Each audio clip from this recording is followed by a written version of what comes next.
آج کی زبان میں جب میں بات کسی سے کروں تو اس میں شکر گھولوں میں، تو سب سے زیادہ چینی اور سب سے زیادہ شکر کس سے بات کرتے ہوئے اپنے کلام میں گھولوں؟ بات آ رہی ہے سمجھ میں؟ آپ صلی اللہ علیہ وسلم نے فرمایا امک، پوری کائنات میں سب سے میٹھے انداز سے اگر تم نے بات کرنی ہے تو سب سے زیادہ رائٹ یہ کس کا ہے؟ تمہاری، بولو نا، ماں کا۔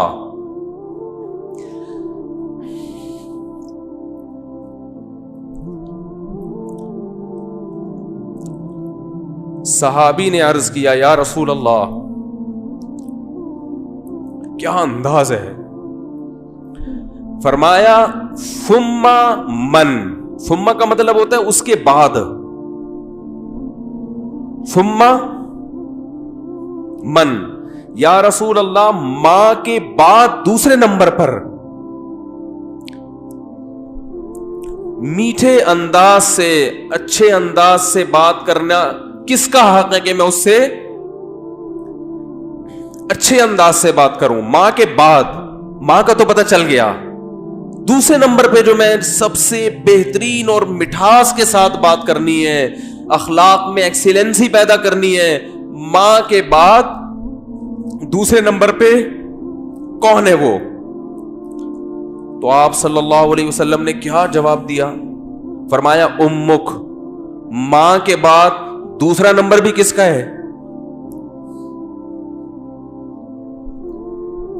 بولو بھائی، کیا عجیب انداز ہے۔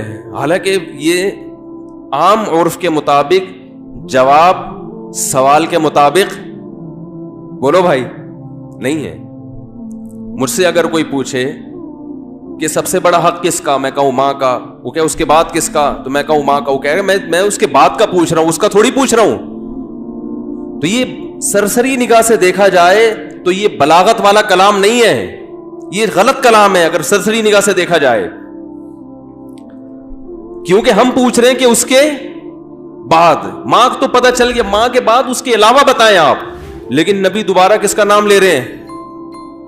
یہ سرسری نظر میں یہ کلام بلیغ نہیں ہے، لیکن حقیقت میں یہ بلاغت کے اعلیٰ معیار پہ پہنچا ہوا کلام ہے، کیونکہ بات کو دل میں اتارنے کا اس سے بہتر طریقہ نہیں ہو سکتا تھا کہ ماں کے بعد دوسرا نمبر بھی کس کا ہے؟ ماں کا۔ اس کا مطلب کیا ہے کہ ماں کے بعد اگر تم یہ سمجھتے ہو کہ کسی سے بہت ہی میٹھے انداز میں بات کرنی ہے تو یہ حق دوبارہ ماں کو دے دو، دوبارہ کس کو دے دو؟ صحابی نے پھر پوچھا یا رسول اللہ ثم من، دیکھو صحابی کا انداز بھی کیا ہے، وہ چونکہ ان کو یہ تھا کہ مجھے ماں کے علاوہ اب چاہیے کہ کون ہے، اور نبی نے دوبارہ کس کا نام لے لیا؟ ماں کا۔ لہذا صحابی نے پھر اپنے سوال کو ریپیٹ کیا، کیونکہ وہ یہ سمجھتے تھے کہ مجھے میرے سوال کا جواب نہیں ملا۔ تو انہوں نے تیسری دفعہ پوچھا یا رسول اللہ ثم من، یا رسول اللہ تیسرے نمبر پہ کون ہے؟ تو آپ صلی اللہ علیہ وسلم نے فرمایا امک، تیسرے پہ بھی کون ہے؟ بولو بھائی، یہ ہے ویمن رائٹس۔ یہ کیا ہے؟ یہ جو بے شرم لوگ حقوق نسواں اور عورتوں کے حقوق کے نام پہ الو بنا رہے ہیں نا، ان کی باتوں میں مت آیا کرو۔ ان کا مقصد صرف عورت کو کپڑوں سے آزاد کرنا ہے اور مرد کی دسترس سے آزاد کر کے مرد کے مقابلے میں لا کے مرد کا دشمن بنانا، تاکہ مرد عورت سے محبت کرنا چھوڑ دے، اس کا حق دینا چھوڑ دے۔ تمہیں اسلام نے عورت کے جو حقوق بیان کیے ہیں، اس کے بعد ہمیں کسی اور سے عورت کے حقوق کو سمجھنے کی ضرورت نہیں ہے۔ ہمیں کسی لبرل سے، کسی حکومت سے، کسی ویمن رائٹ سے، کسی سے ہمیں سمجھنے کی ضرورت نہیں ہے۔ ہمیں اسلام نے بتا دیا ہے کہ ماں کے روپ میں عورت کا کیا حق ہے, بیوی کے روپ میں عورت کا کیا حق ہے, کہ بیٹی کے روپ میں عورت کا کیا حق ہے, بہن کے روپ میں عورت کا کیا حق ہے. اور یہ جو لبرل لوگ ہیں یہ صرف گرل فرینڈ کے حقوق جانتے ہیں, گرل فرینڈ سسٹم معاشرے میں لانا چاہتے ہیں, تمہیں درندہ بنانا چاہتے ہیں, تمہیں زانی بنانا چاہتے ہیں, تمہیں بدکار بنانا چاہتے ہیں. ان کا کوئی فیملی سسٹم نہیں ہے. جو قوم نکاح کی قائل نہ ہو ان کے ہاں ماں بہن بیٹیاں ہوتی ہیں. ماں بہن بیٹی, بھابھی چچی خالہ ممانی مامی پھپھی, یہ رشتے تو شادی بیاہ کے نتیجے میں وجود میں آتے ہیں. اولاد ہوتی ہے تو یہ رشتے وجود میں آتے ہیں. پھر ان رشتوں کا پاس رکھنے کا حکم دیا گیا ہے. جن قوموں میں ہر رشتے ہی نہیں ہے تم ان سے سیکھ رہے ہو کہ عورت کے حقوق ہمیں بتاؤ. تو آپ صلی اللہ علیہ وسلم نے کیا فرمایا؟ تیسرے نمبر پہ کس کا حق ہے؟ بولو بھائی, ماں کا. پھر صحابی نے پوچھا ثم من, اس کے صحابی بھی پوچھتے جا رہے ہیں, دیکھو رک نہیں رہے, کیونکہ ان کے سوال کا جواب مل نہیں رہا کہ یا رسول اللہ آپ ماں کا تذکرہ ختم کریں گے تو پتہ چلے گا کہ ماں کے بعد کس کا حق ہے. تو آپ صلی اللہ علیہ وسلم نے ارشاد فرمایا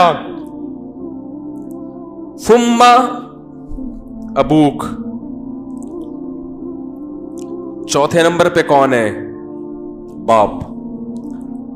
پوری کائنات میں اگر آپ کسی سے نرم انداز سے بات کرتے ہیں,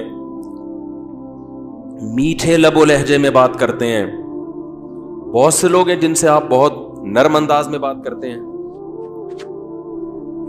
اپنے باس سے آپ سر سر کہہ کے بات کرتے کہ نہیں کرتے؟ کبھی آپ نے دیکھا کہ اس نے تھوڑا سا سختی کی ہو, آپ نے آنکھیں ماتھے پہ رکھ لی ہوں؟ کبھی دیکھا آپ نے؟ ہے بھائی, ایک فوجی اپنے آفیسر کے سامنے کیسے بات کرتا ہے؟ آپ نے دیکھا کبھی وہ ابے تبے سے بات کر رہا ہو؟ ہیں میں کسی کی نہیں سنتا, میری اپنا لائف اسٹائل ہے, سر مجھے زیادہ آرڈر نہ دیا کرو. کبھی دیکھا آپ نے ایسے اسٹائل میں بات کر رہا ہو؟ سر یہ جو آپ ہر وقت کی نصیحتیں کرتے ہیں مجھے سمجھ میں نہیں آتی.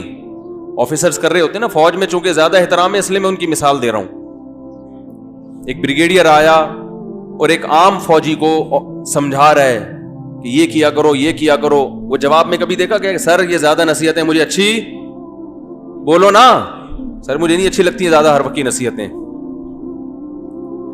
حالانکہ وہ آفیسر اس کو تنخواہ نہیں دے رہا, تنخواہ اس کو گورنمنٹ دے رہی ہے.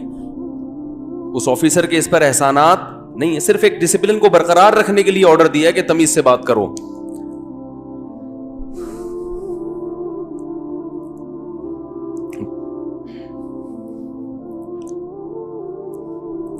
اس نے آپ کے لیے قربانیاں دی ہیں,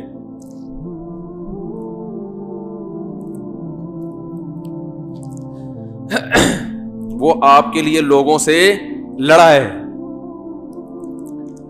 لڑتے ہیں کہ نہیں لڑتے؟ بھائی میرے بیٹے کو گالی دی کیوں تو نے؟ وہ یہ چاہتا ہے کہ آپ اس سے بھی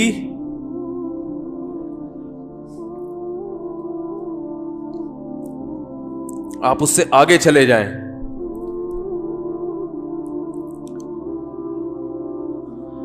آپ کی ماں نے جو آپ کو بچپن میں محبت سے پالا عزت کے ساتھ, تو ماں کو یہ شیلٹر کس نے دیا ہے بھائی؟ باپ نے. باپ اگر نہ شیلٹر دیتا وہ اتنی محبت کے ساتھ نہیں پالتی.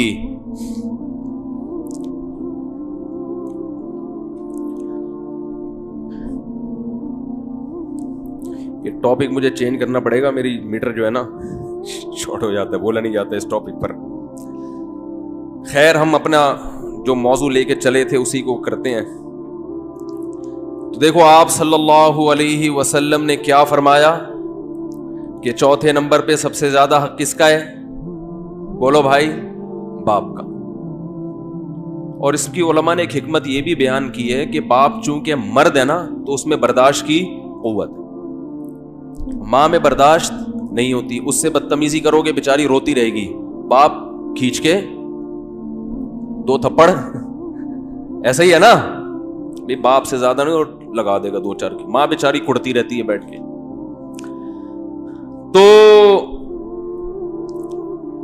تو میں مثال دیتا ہوں کہ ایئر ہوسٹس سے اخلاق سیکھا کرو.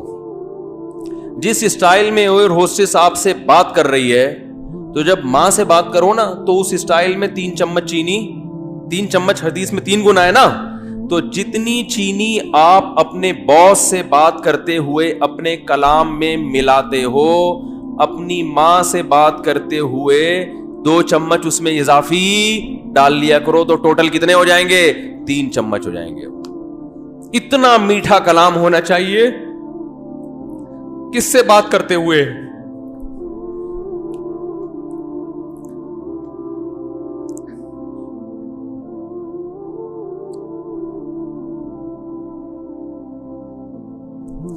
ہم نے بڑے بڑے علماء کو دیکھا ہے, ان کے والدین بالکل دیہاتی, کچھ بھی نہیں آتا ان کو, بالکل گنوار, نہ بات کرنے کی تمیز, نہ اٹھنے بیٹھنے کی تمیز, لیکن بیٹے بن گئے بہت بڑے عالم, اللہ نے بڑی عزت دی.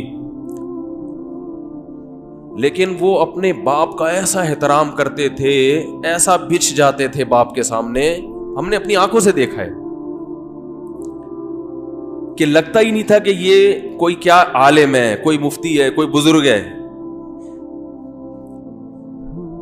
تو کیونکہ جذبات ساتھ نہیں دے رہے, ورنہ ایسے کچھ واقعات آپ کو سناتا. بھائی اللہ کا حکم ہمارے لیے کیا ہے؟ کافی ہے نا.